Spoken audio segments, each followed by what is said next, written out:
아라비아산 말은 전 세계 말 중에서 가장 잘 달리는 명마이고 값도 엄청나게 비쌉니다. 이렇게 아라비아 말이 세계에서 가장 우수한 말이 된 데에 대해 내려오는 전설이 있습니다. 옛날 한 아라비아 왕은 아라비아를 강력한 나라로 만들기 위해 군사력을 강화했고 군인을 호되게 훈련시켰습니다. 당시에는 말이 유일한 무기요 운반수단이었기 때문에 강력한 군사가 되려면 강한 말이 필수적이었습니다. 왕은 우수한 말 종자를 만들기 위해 세계에서 가장 좋은 말을 구해오도록 명령했습니다. 이렇게 해서 수집한 말이 모두 100마리였습니다. 이제 조련사가 조직적으로 계획적으로 이 말들을 훈련시켰습니다. 말에게 달려라 하는 신호를 보내면 달리고, 더 달려라 하면 더 빨리 달리고, 멈추라는 신호를 보내면 말이 즉각 멈추도록 훈련시켰습니다. 이렇게 몇 달 동안 강한 훈련을 한 후에 왕이 이곳에 시찰을 왔습니다. 왕은 시내가 근처 높은 울타리를 만들어 놓고 그 안에 100마리의 말을 다 집어넣었습니다. 그리고 말이 좋아하는 싱싱한 풀을 잔뜩 먹였습니다. 그런데 물은 주지 않았습니다. 하루가 지나고 이틀이 지나자 목이 마른 말들은 어쩔 줄을 몰랐습니다. 시내가 근처였기 때문에 물소리는 들리고 목은 마르고 말들은 참기가 어려웠습니다. 이렇게 말들이 목말라 힘들어할 때 왕은 시내가 쪽으로 향하는 울타리 문을 열어놓도록 명령을 내렸습니다. 그러자 이 100마리 말들이 앞을 다투어 물을 마시러 시내로 달려갔습니다. 말들이 시내에 거의 다다랐을 때 왕은 정지하는 명령을 내렸습니다. 갈증이 심했던 대부분의 말들은 그 명령을 무시하고 시내로 뛰어들어가서 물을 마셨습니다. 그런데 그 중에 단 4마리의 말은 정지 명령을 듣고 준수해서 그대로 멈추어 꼼짝하지 않았습니다. 왕은 이 4마리의 말을 가져다가 아라비아 말의 종자로 만들었습니다. 그래서 이로 인해 아라비아 말이 명마가 되었답니다. 성도 여러분, 이런 순종, 절대적인 복종은 우리 신앙인에게도 필수적인 항목입니다. 예수님을 따르는 제자들은 이렇게 명령자에게 절대 순종하는 자세를 가져야 합니다. 복음서를 읽어보면 예수님의 선교 사역이 지리적으로 3군데로 이루어져 있습니다. 이스라엘을 북부 갈릴리 지역, 중부 사마리아 지역, 남부 유다 지역 혹은 예루살렘 지방 이렇게 나누는데 이 3지방에서 예수님이 사역하셨습니다. 예수님이 나사렛에서 목수로 일하시던 개인 생활을 마치시고 본격적으로 공생애를 시작한 갈릴리 바다 근처 가버나움이 그 첫째 북부 지방입니다. 물론 예수님은 갈릴리 지역에서 가장 오랫동안 또 가장 많은 사역을 펼치셨습니다. 둘째, 갈릴리 지역에서 예루살렘으로 가면서 중부지방 사마리아를 선교했습니다. 셋째, 예루살렘 유다 지방에서 활동하셨고 또 그곳의 사람들을 대상으로 사역하셨습니다. 예루살렘에서 그 십자가에 못 박혀 죽으시게 됩니다. 십자가 죽으심도 사역이었습니다. 예수님은 사실 때 활동하며 사역하셨고 십자가에 죽으시면서 큰 사역을 감당했습니다. 여러분, 우리 장례식 설교가 그런 문구가 나오면 은혜롭지 않습니까? 자, 성도 여러분, 오늘 여러분 유족으로 이 장례식에 오셨습니다. 여러분 크리스찬으로 지금 활동하며 사역해야 됩니다. 오늘 돌아가신 이 장로님은 죽음으로 여러분께 설교하고 죽음으로 사역하고 있습니다. 내가 이렇게 십자가의 공로를 믿고 천국 가니 당신들도 나를 따라 열심히 일하라, 이렇게 설교하고 사역하는 겁니다. 은혜롭지 않습니까? 예수님은 십자가의 죽으심으로 사역하신 겁니다. 자, 그런데 누가복음을 보면 중부지방 베레아 지역을 선교하는 내용이 9장에서 19장에 걸쳐 나타나게 됩니다. 여기에 70인을 파송하고 선한 사마리아 사람에 관한 내용과 많은 이야기가 등장합니다. 여러분, 이 부분에는 이적보다는 교훈 내용이 많이 나타나게 됩니다. 여러분, 여기에 아주 풍성한 예수님의 사역이 있습니다. 그리고 오늘 성경 본문이 이어집니다. 14장 25절에 보면 허다한 무리가 함께 갈세 하는 말이 나옵니다. 예수님께서 6월절 명절을 지키기 위해 예루살렘을 가셨습니다. 어느 정도 소문으로 알려진 예수님께서 길을 가시니까 이 자체가 큰 구경거리였습니다. 많은 사람들은 생각했습니다. 예수님이 메시아라면 큰 혁명을 일으켜서 유대 나라를 로마로부터 독립시켜 주시겠지, 그런 후에 예수님이 이 나라 왕이 되지 않으실까, 이렇게 저렇게 생각하면서 지나가는 예수님을 보았습니다. 저분이 이제 왕이 되실 분이다, 저분이 우리나라를 구원하실 분이다, 이런저런 말이 많지 않았겠습니까? 예수님을 따라가는 이 많은 사람들 어떻게 생각하십니까? 오늘날도 얼마나 많은 사람들이 예수님을 따라가면서 그저 구경하고 있습니까? 예수님은 이렇게 따라오는 많은 사람들에게 아주 따끔한 말씀을 했습니다. 마찬가지로 교회를 향하여, 오늘 우리를 향하여도 이런 경책의 말씀을 하신다고 생각합니다. 오늘 성경은 예수님의 참 제자가 되려면 이렇게 살아야 한다 강조하십니다. 우선 예수님은 말씀하시기를 자기 가족보다 나를 더 사랑하지 아니하면 내 제자가 될 수 없다. 자기 십자가를 지고 나를 좇으라. 당시 십자가는 몸서리 쳐지는 것이었으나 어쨌든 십자가를 지고 나를 따라오라, 이렇게 명령하십니다. 예수님의 제자가 될 것을 미리 작정해라, 그리고 결심하고 따라오라 명령하십니다. 망대를 세우고 전쟁할 때 상대편이 2만 명이고 아군이 1만 명이라면 눈치껏 가서 화친하는 것, 여러분 이것이 살 길 아니겠습니까? 상대가 안 되는 이 상태에서 그냥 멍청하게 앉아 있다가는 다 당하고 죽고 맙니다.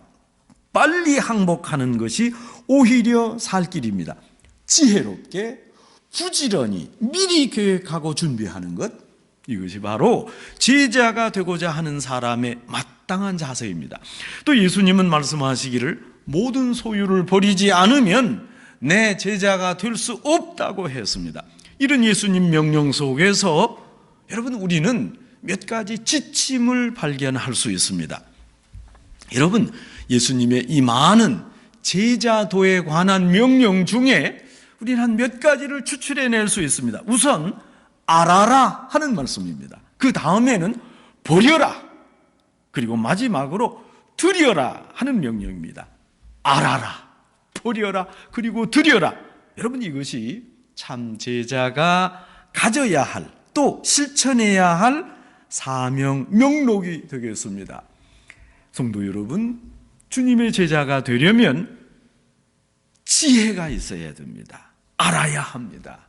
알아야 면장하듯이 알아야 주님의 제자가 됩니다. 오늘 본문에서 지적하는 지혜가 있어야 슬기롭게 행동할 수 있습니다. 그런데 그 지혜는 세상적 지혜나 지식이 아닙니다. 여러분 어떻습니까? 세상적 지혜가 우리를 구원하지 못합니다. 여러분 공부를 많이 했다 해서 그 사람 참 신앙이 좋아졌다, 그런 말 들어보셨습니까? 여러분 심지어 그분 신학을 아주 잘 공부했더니 아주 성인이 됐더라, 그런 말도 들어보셨습니까? 세상적 지혜, 신학적 지식, 그것이 우리를 구원하지 못합니다. 우리를 살려주지 못합니다. 오직 하나님에 대한 지혜, 하나님을 아는 지식이 필요합니다.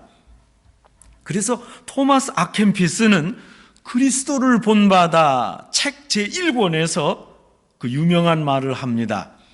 천체의 운행을 연구하고 관찰하면서도 자신의 영혼을 등한히 여기는 교만한 지식인보다는 하나님을 섬길 줄 아는 겸손한 농부를 하나님은 더 기뻐하신다. 여러분 누가 구원받을 것입니까?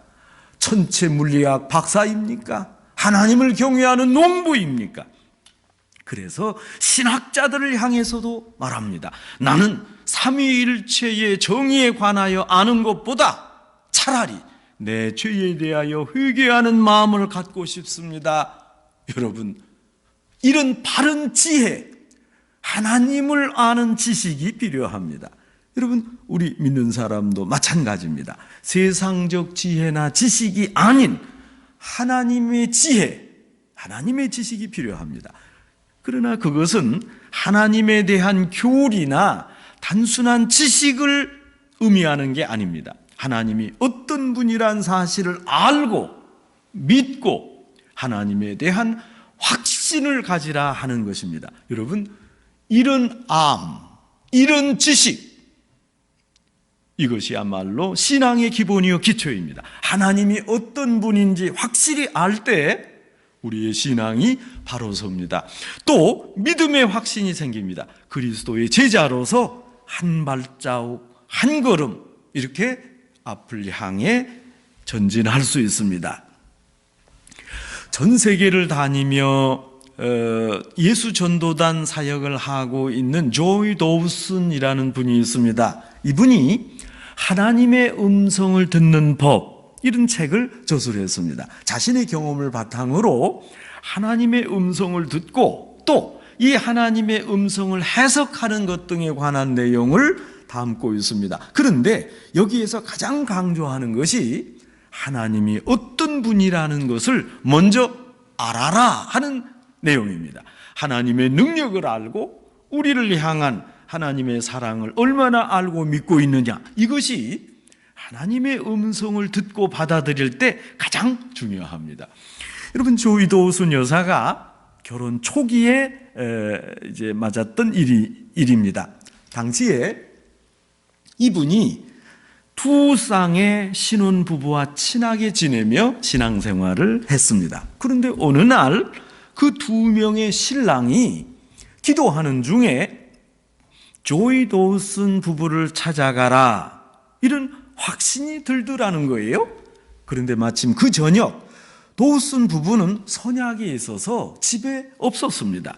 이들은 몇 시간 도우슨 부부 집에 와서 차에 앉아서 기다리다가 지쳐서 각각 자기 집으로 돌아갔습니다. 그 두 명의 신랑의 인도함은 결국 맞지 않았고 이런 일들로 인해서 신앙이 흔들렸다는 소식을 듣게 됐습니다.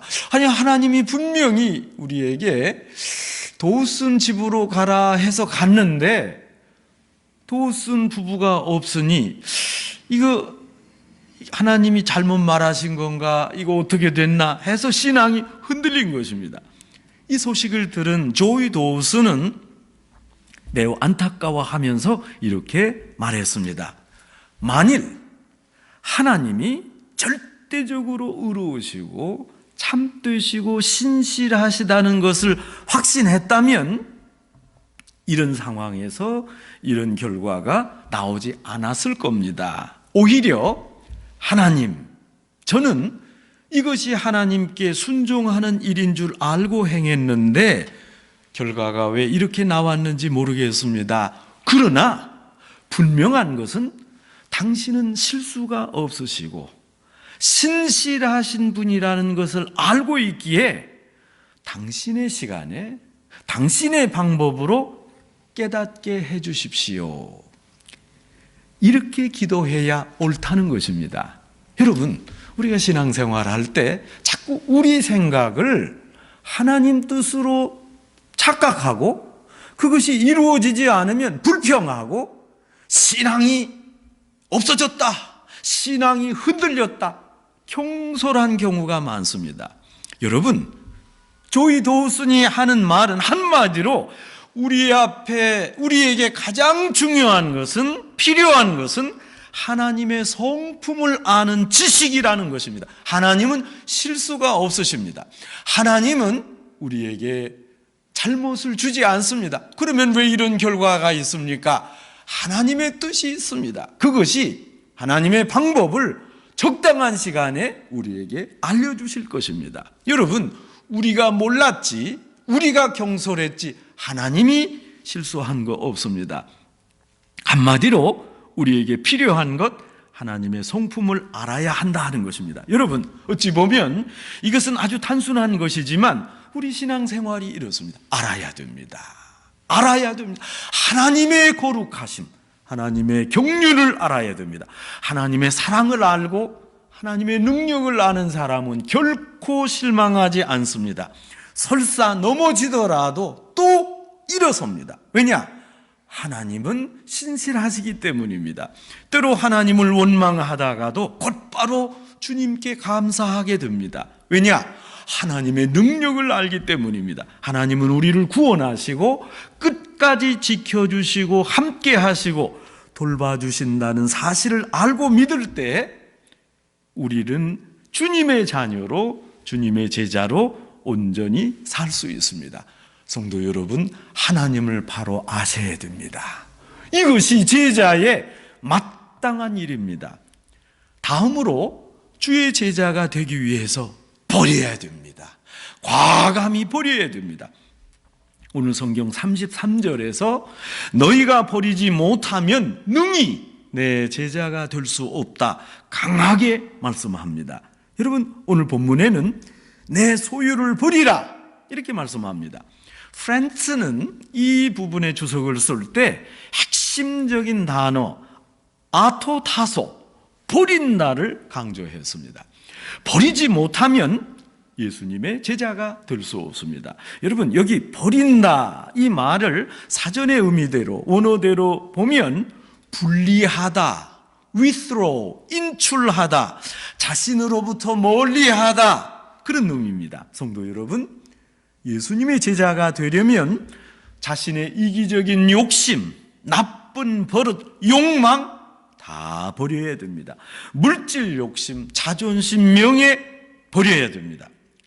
그러면 그 공간에 하나님의 은혜가 채워집니다. 버리면 어떡하나, 버려지면 이 남은 공간 어떡하나 걱정하지 마세요. 하나님이 은혜로, 은총으로, 사랑으로 나의 비워진 공간을 채워주십니다. 세상적 지위, 명예도 버려야 됩니다. 하나님이 충만한 기쁨으로 채워주십니다. 신분에 넘치는 외관상의 부귀 영화도 버려야 됩니다. 자신을 온전히 버려야 됩니다. 손에 꽉 쥐고 있는 것, 주님을 따르기 위해 손을 펴고 움켜쥔 것 놓을 줄 알아야 합니다. 여러분, 사실 우리가 쥐고 있는 것 알고 보면 별거 아닙니다. 별거 없습니다. 그까짓 거 놓고 가도 그만입니다. 여러분, 한번 어릴 때 하던 소꿉장난을 생각해 보세요. 자, 땅을 파서 집을 짓고 흙을 이겨서 밥상을 만듭니다. 또 모래로 밥을 짓습니다. 반찬은 풀로 만들고 나무 막대기를 주워서 고기 반찬도 만들었습니다. 갈비라나 갈비를 굽는다나 그러고 놀이했습니다. 본인들이 봐도 뿌듯합니다. 그러나 이제 저녁 먹을 시간이 돼서 어머니가 부르는 소리가 들려옵니다.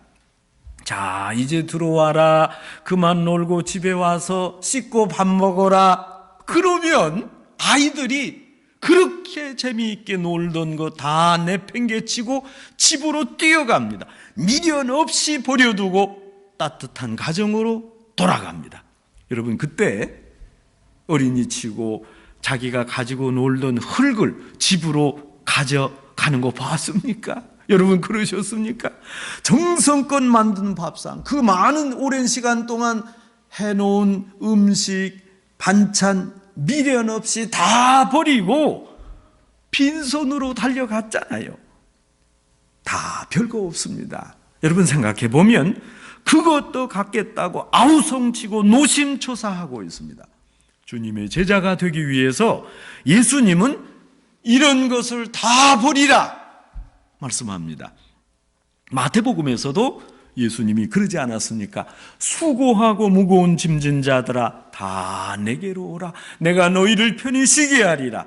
여러분, 수고하고 그래서 가진 그 무거운 짐, 별것도 아닌 짐, 뭘 그렇게 소중히 여기십니까? 이제 그만 다 내려놓으십시다. 주님이 그렇게 명령하십니다. 다 버려두고 나를 따르라 말씀합니다. 이것이 제자의 길이요, 참 제자로 가져야 할, 지켜야 할 명령이요 사명입니다. 이제 세 번째, 드려야 합니다.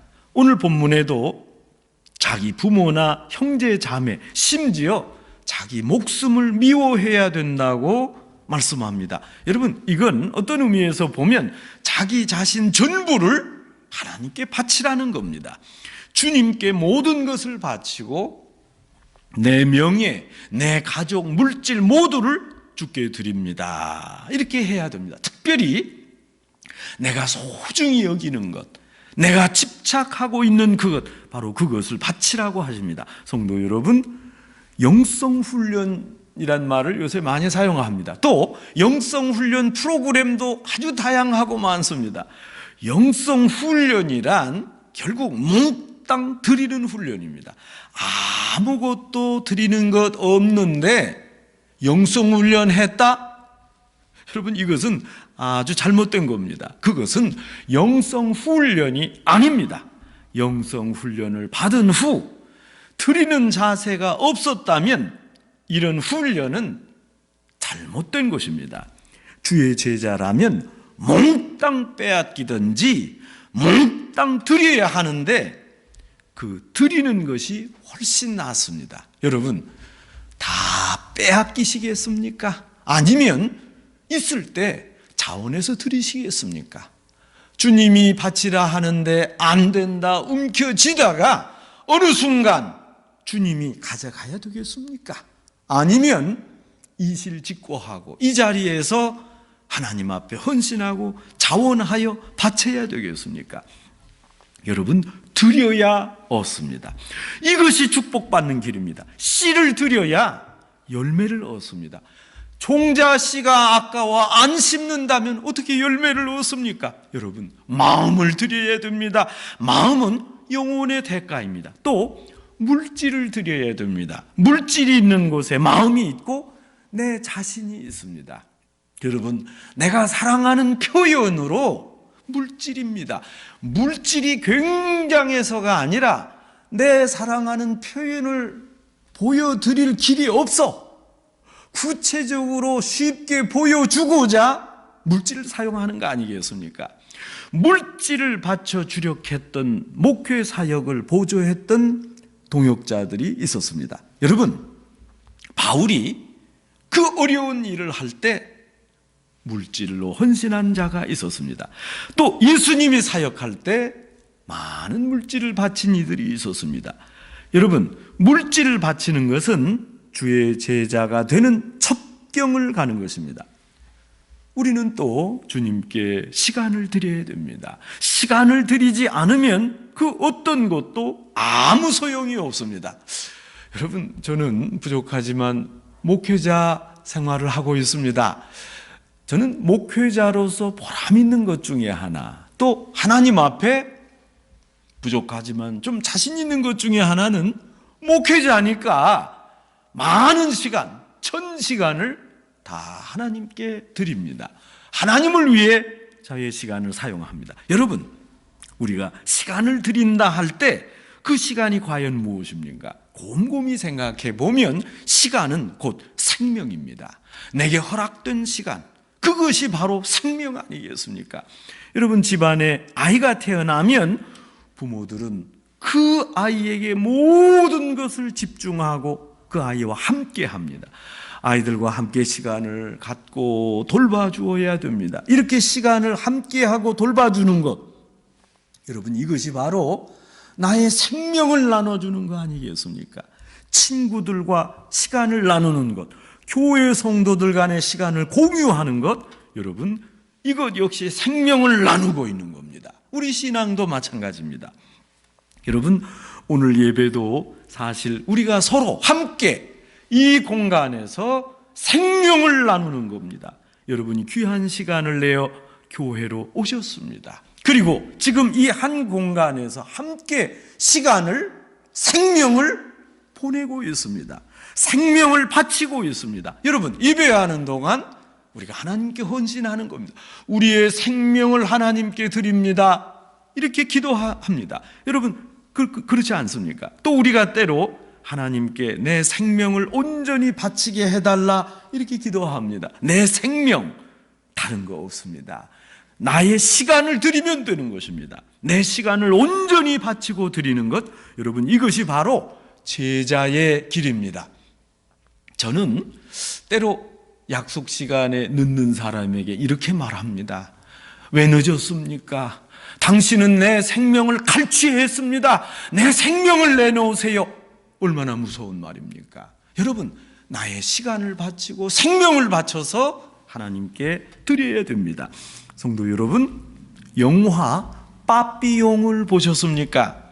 감옥에 갇힌 주인공이 하나님을 향해 외쳤습니다. 하나님, 저는 무죄합니다. 저는 사람을 죽이지 않았습니다.